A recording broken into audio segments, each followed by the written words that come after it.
Hi, this is Balázs from Alpha Forever Modular. I'm half of the team and this is AFNoding number 23. Today we are going to take a look inside enhancing drum loops and adding some material into it. And it's close to drum replacement, but it's not. But it could even be. Anyways, we are going to take at different frequencies of the spectrum, and we are going to check whether they are above the threshold level or not, and trigger some things that we will synthesize, and we will add this to the existing sound.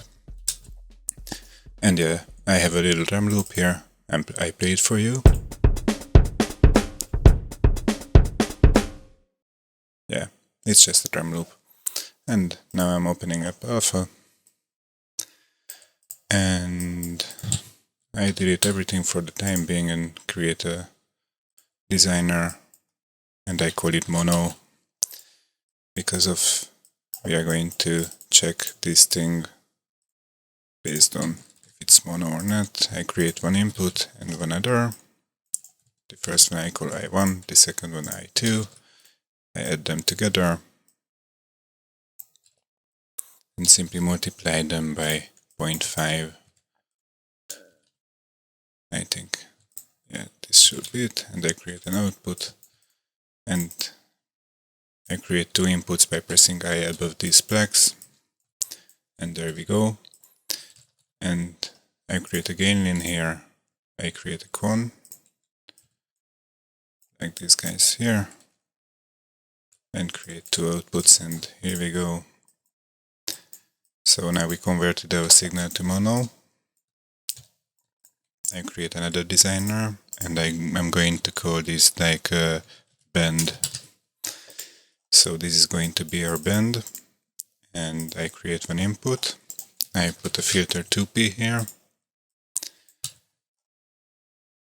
I create a hertz to pitch converter because I'm going to input the frequency in hertz.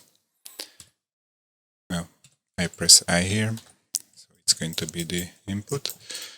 And I want to have a resonance control too, which is going to be bandwidth.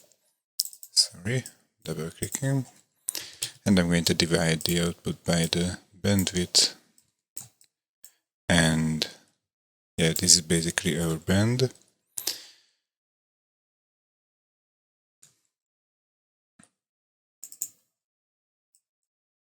And if we input this guy and plug this there and create controls for frequency and for bandwidth,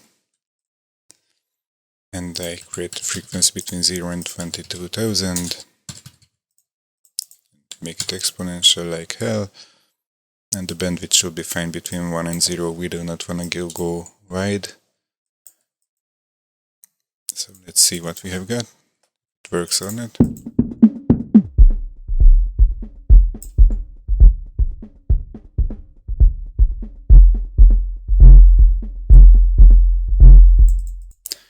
That's nice.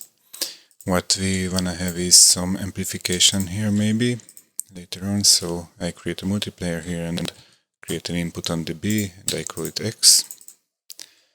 So I create a knob by pressing K,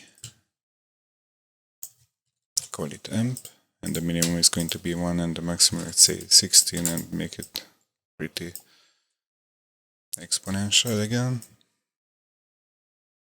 And now I create a view dual node here, and this way we can see the output of this band.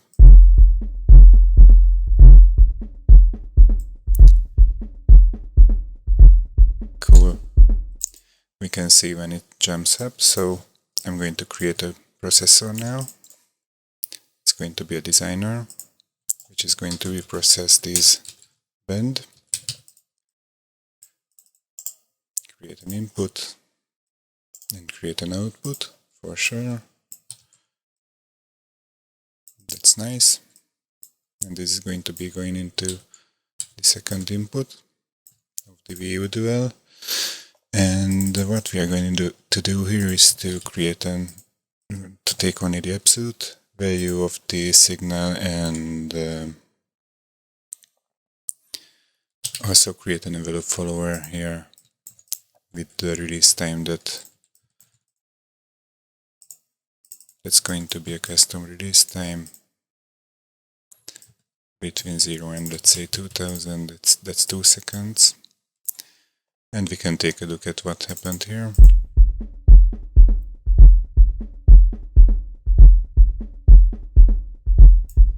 You can see how slower this is.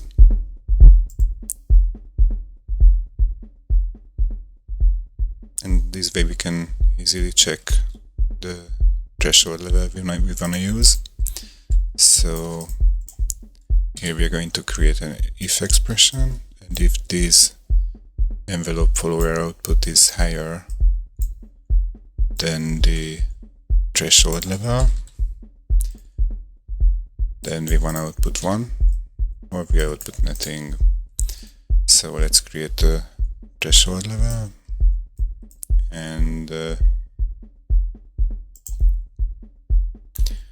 we are going to create a linear to decibel converter too. Yeah, like this, and plug this into M2 like that. And if I move this, you can see this white line moving. And I wanna output this envelope now and plug it into the first input. This way we do not wanna hear anything because it's not so nice, but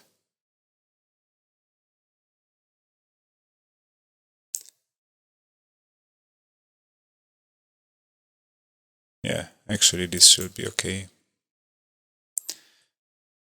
And if I plug this into I2, that's fine too. And here I can put an LED. And this way we can see what's happening, and I'm gonna use M11 as a dummy. So yeah, whenever we go above this threshold, we get a trigger. We get a gate currently. So let's convert this gate to a trigger. Simply multiply it by its change.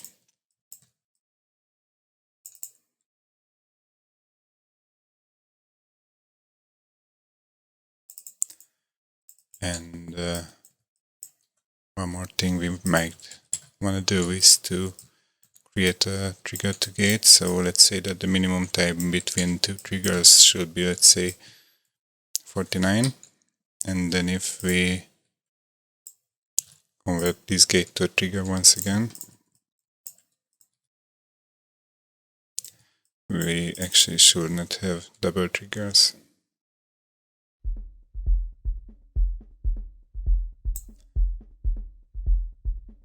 Yeah, I hope it's understandable now. And actually we have a trigger output on, where do we have it?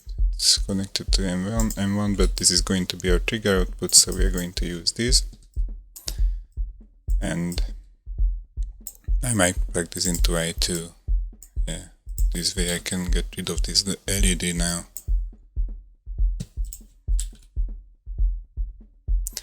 And I'm going to plug the envelope into I1.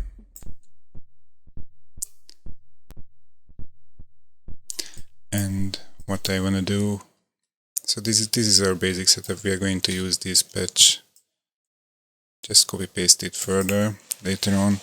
All I want to do is to create a stereo crossfader.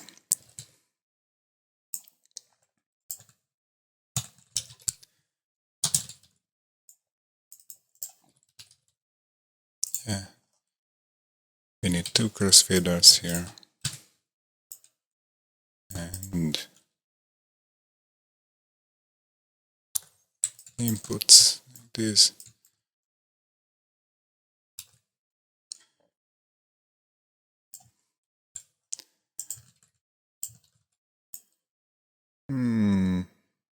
I won't like this order as I'm deleting this, and this way it's gonna be nicer. And one crossfade input. And this is a stereo crossfader, O1 and O2. So if I plug in these guys into L2 and R2, and the inputs to L1 and R1,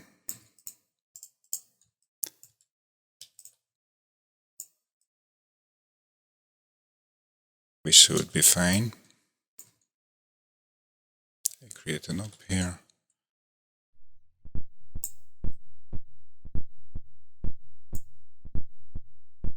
Oh, I didn't connect this, so I can get rid of that con and plug these guys here.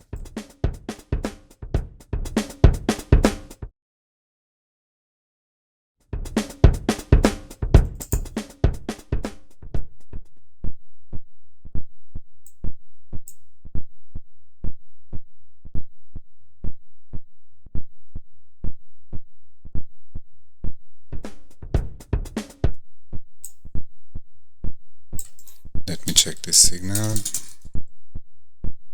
the scope. So I plug O1 here, which goes, oh, this is still the envelope. O2 is the trigger. Okay, then O2 comes here. This was strange, yeah. So yeah, we can trigger a kick drum from here on. So I'm going to put a mixer here, and the mixer is going to be L2 and R2 input. And let me quickly create a kick synth. The kick will require trigger input. We will use a filter 2P for that as usual. I did this many times already. And we will use an envelope follower here with some short release. It's going to go into the input of that filter. I'm going to divide by resonance. It should be like this. I think that value should be fine. And then we will create an output, and that's going to be our kick synth. And we only have to care about the pitch now. I'm going to create a hertz to pitch converter because I'm going to give the frequency of the kick in hertz, and I'm going to need a crossfader because I'm going to crossfade between two values. This is a nice method, I think, for a kick. And I'm going to drive it with the same envelope that's going inside this as a sound source. So it's unorthodox, but it works fine. And the crossfader will be, if the envelope is high, then we will fill in, let's say, 300 Hz, and if it's low, then we will use, let's say, 60. And yeah, this should be it. This is a pretty nice kick. It should be at least nice. And here comes O2. I take that low and goes into I1 like this. And let's see if it works.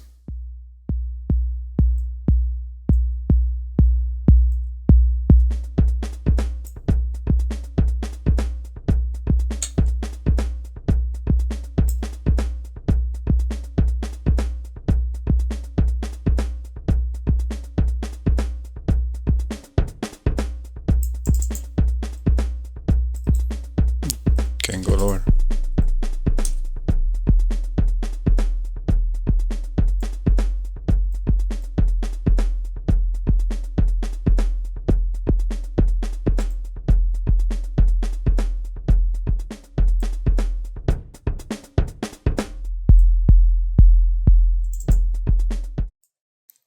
So yeah, we did our kick synth. Now let's jump into the snares. And I simply selected everything and did a copy paste. I create a cone here, and I simply create the same input for this bend, and yeah, let's see what this bend sounds like. Give it some sound.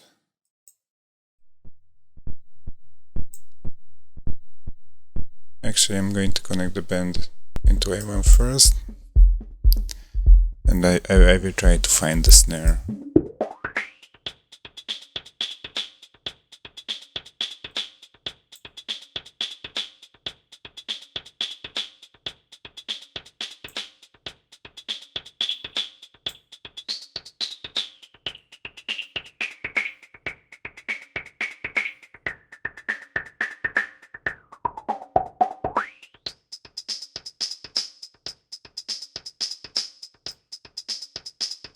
Yeah, this frequency has to do with the snare because it jumps up.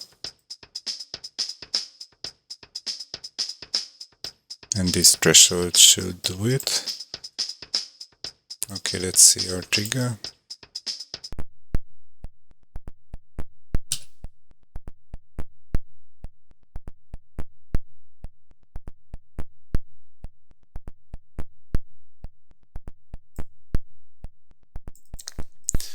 And here I want to do something, because we have this patch here, and whenever this signal changes, I want to get the value from the input into a variable. So I want to have this value, or rather this.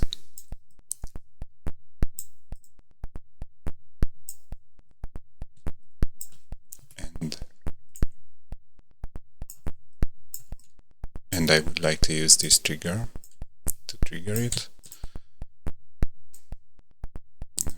Take the volume down. And let's see what we have.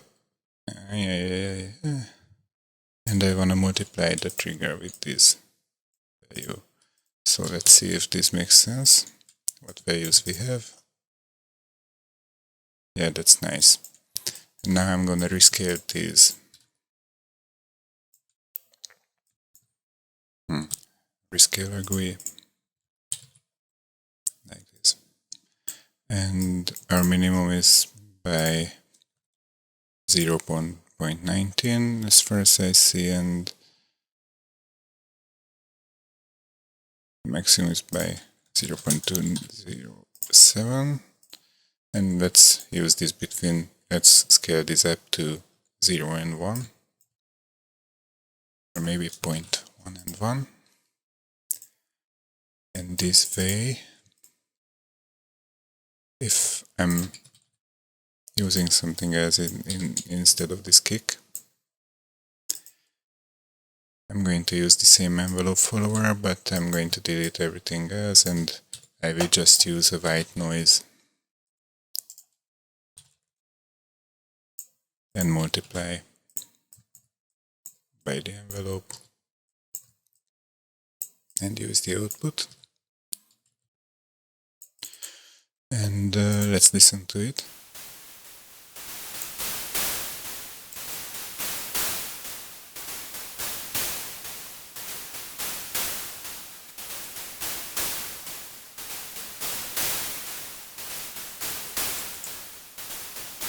Okay.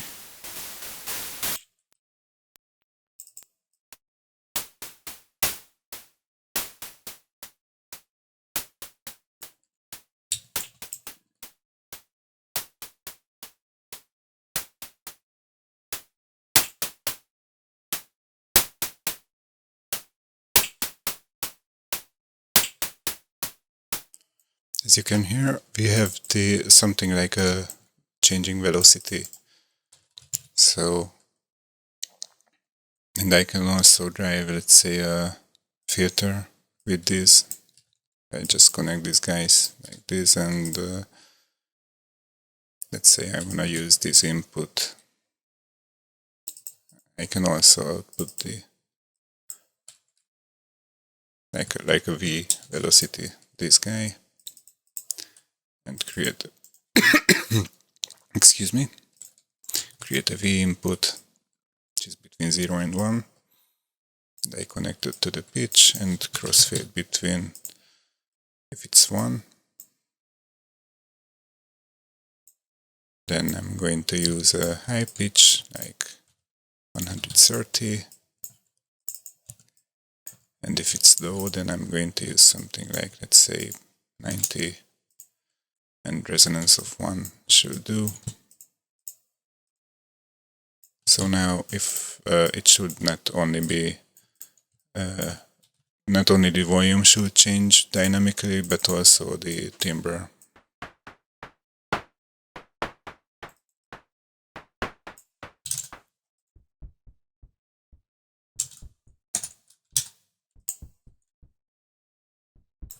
Okay, I can multiply this velocity.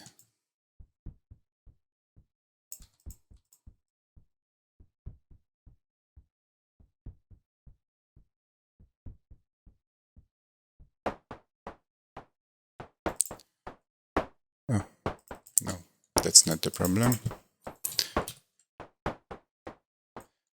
It didn't change because the velocity was not connected.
So yeah, this is for today's noding session. I hope you had fun. I think this is a pretty unique way to use a modular system. And yeah, you can try to find the hi-hats, or you can use it for on your own projects. Like, you can enhance bass and you can add some frequencies to drums that do not have it, and it can be useful. I did this patch first when I was working on my brother's old tracks, and he had his birthday recently, and I mixed and mastered all of his tracks he did when he was younger, and I hope he was happy with it.